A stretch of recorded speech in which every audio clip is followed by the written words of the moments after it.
Tales of love.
There you are. May I assume you've had your fill of rest?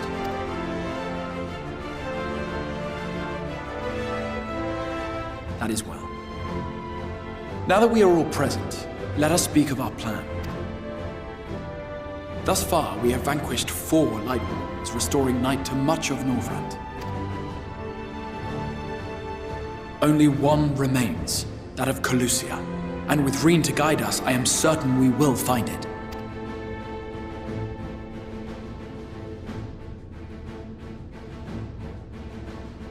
We're so close now. If we can just take care of this one last warden, we'll rob the Sin Eaters of their final foothold and drive them out of Norvrand once and for all. It will be a new beginning for the First, a chance for the people to rebuild their world. In short, a prize worth fighting for. And in thus delivering the First from destruction, so too shall we unsow the seeds of the 8th Umbral Calamity. Do you hear? Your dreamed of rejoining is in jeopardy. Are you sure you're not tempted to intervene? You labor under the misapprehension that vanquishing the Sin Eaters is tantamount to saving the world. It is not. In truth, you only delay the inevitable, lengthening your fleeting lives by the smallest of margins.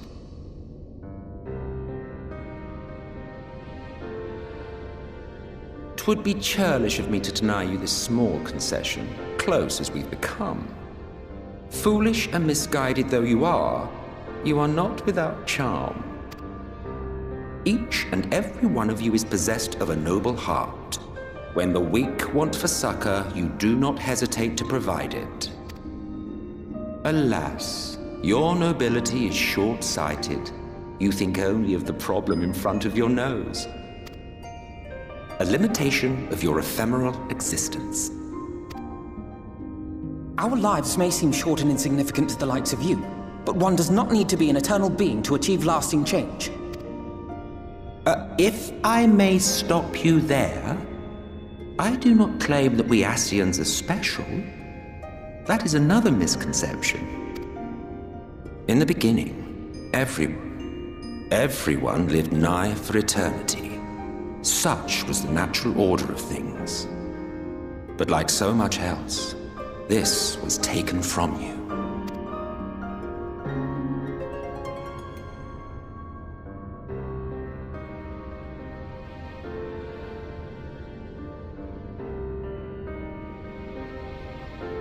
You won't object if I borrow your plaything?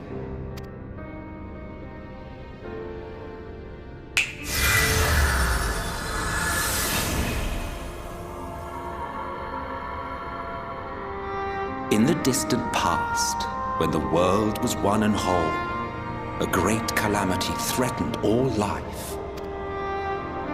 It began without warning. The very laws of the star were warped and broken, and chaos swiftly spread throughout the land.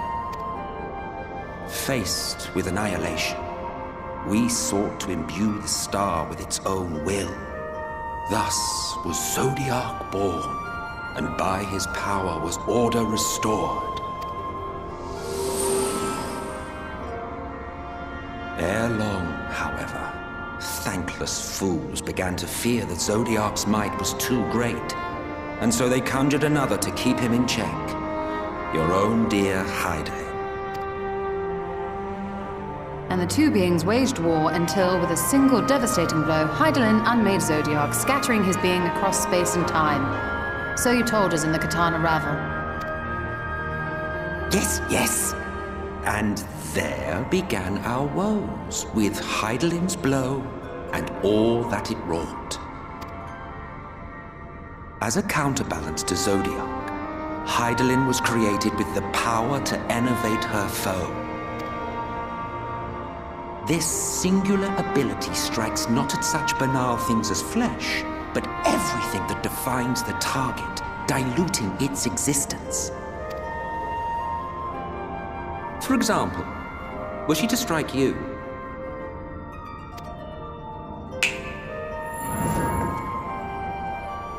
two individuals, identical in appearance yet reduced in all respects. Strength, intelligence, the soul itself, all is halved.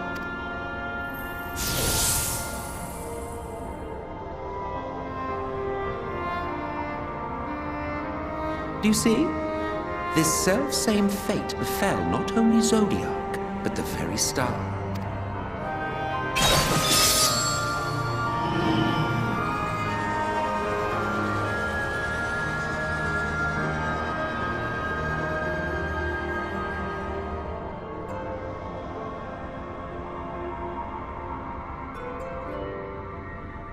Only 3 were fortunate enough to escape the Sundering. Me being one of them.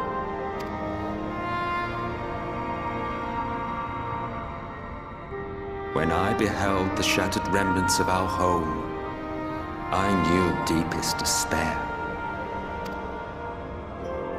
The inhabitants of these 14 fragments were feeble, frail and foolish, oblivious to their imperfection, ignorant of their past. Malformed creatures thrashing blindly about. Pitiful, disturbing, depressing. So, we took it upon ourselves to rejoin the worlds.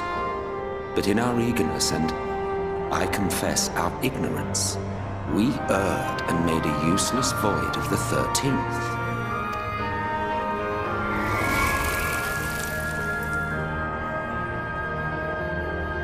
It was only afterwards that we discovered a connection twixt source and shard, a flow of energy that maintains elemental balance. And thus did we arrive at our time-honored modus operandi.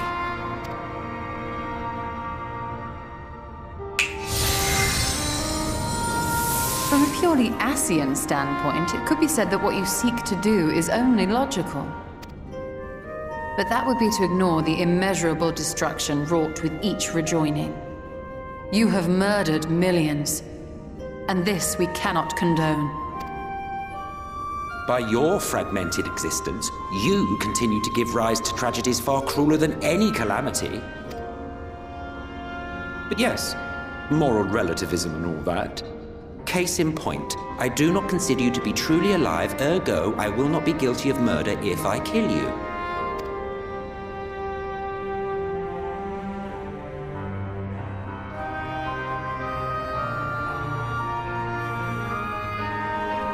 Oh, don't look at me like that. You for whom I have only the highest expectations. A vaunted hero of the Source, 7 times rejoined.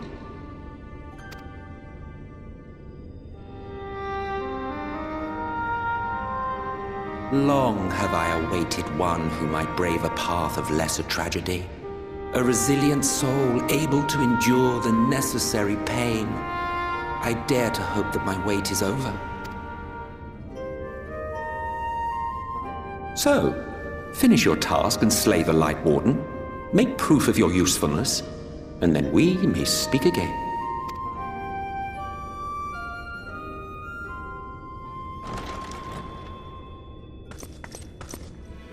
Forgive me, my lord, but this could not wait. Speak freely, Captain. Our informant in Colusia sends word of unusual activity in Yulmore. It appears their forces are entrenching themselves at key points throughout the city, making ready for an attack by all indications.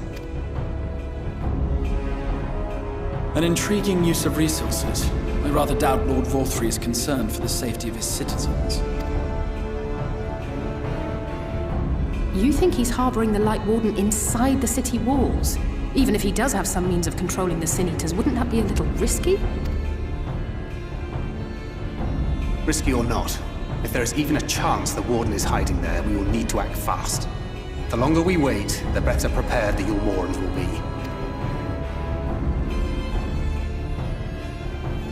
Agreed. See to your preparations then and make for Colusia. God's willing, this hunt will be the last. Let us see it through to the end.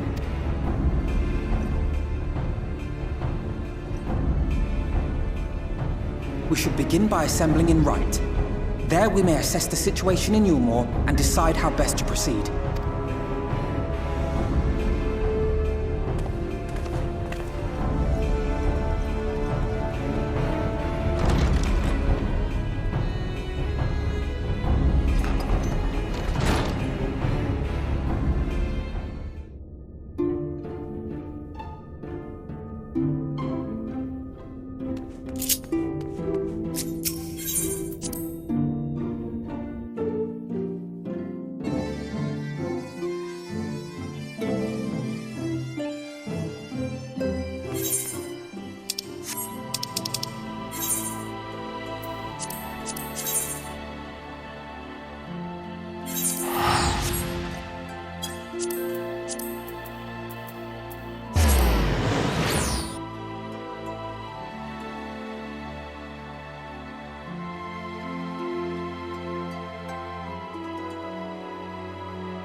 passing strange.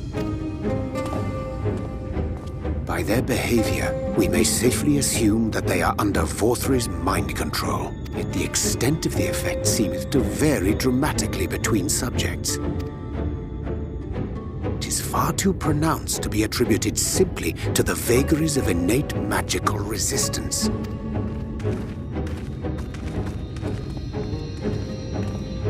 Curiouser and curiouser. We met with no trouble en route. My thanks for securing the way. But given the state of the townsfolk, I see we were never in any danger of being recognized. What can you tell us from here?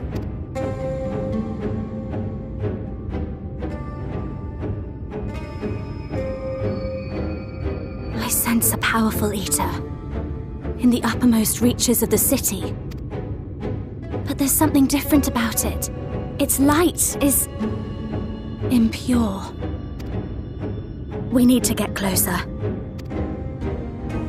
Oh, so that one's Alphinaud. Well, unless you're triplets. Kaishir, what are you doing here? While I was scouting the area, I noticed a suspicious figure skulking about, so I accosted him, only to have him call me Alphinaud.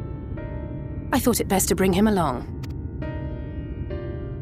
You see, that informant who's been feeding secrets to the Crystarium, it's me. See, after you saved my life in Yulmore, I thought about going somewhere far away, but I couldn't just leave, not without paying you back. So I decided to stay here, keep an eye on things, and whenever I spotted something strange, I shared it with your friends. That took no small amount of courage. Well done. I assume you saw what happened here. Right, so an airship flew in a bit ago, and not long after, Vorthri starts ranting and raving. You could hear him from all the way out here. Geezer was doing his nut, shouting and screaming like someone had nicked his pie. 'Tis like the airship bore the soldiers sent to thwart our efforts in Armoreng. So eventually the yelling dies down, and then this hot, sticky wind comes blowing through. Now that's when everyone went funny. No, everyone but me. Well, me and a couple of newcomers, though even they started mumbling about Vorthri after a while. Not as bad as the rest, mind you. Newcomers.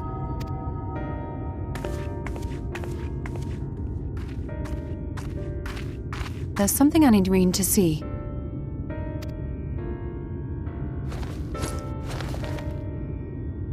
This was among the townfolk's food stores. Oh, that's just meal. Yulmore doles the stuff out. No, it couldn't be.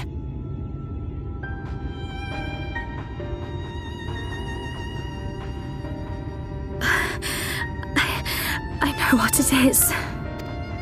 It's Sin Eater. Meal is made out of Sin Eater.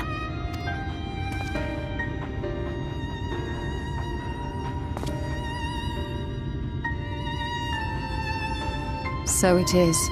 In limited quantities, it may have little effect on an average individual. Yet if one were to consume it regularly, over a period of several years, I suspect it would do far, far more than merely nourish the body. That Vorthri wieldeth power over Sin-Eaters is known.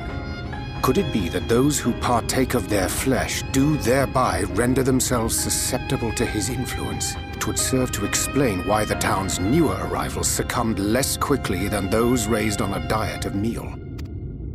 He's been rounding up sin-eaters and feeding them to people, altering them mouthful by mouthful, all to stop them answering back. There are desperate souls out there killing themselves to escape turning. This is unforgivable. An atrocity. These sin-eaters. What if they are not simply rounded up? Do you remember what we were told when first we came to the city? Many enter, but none leave.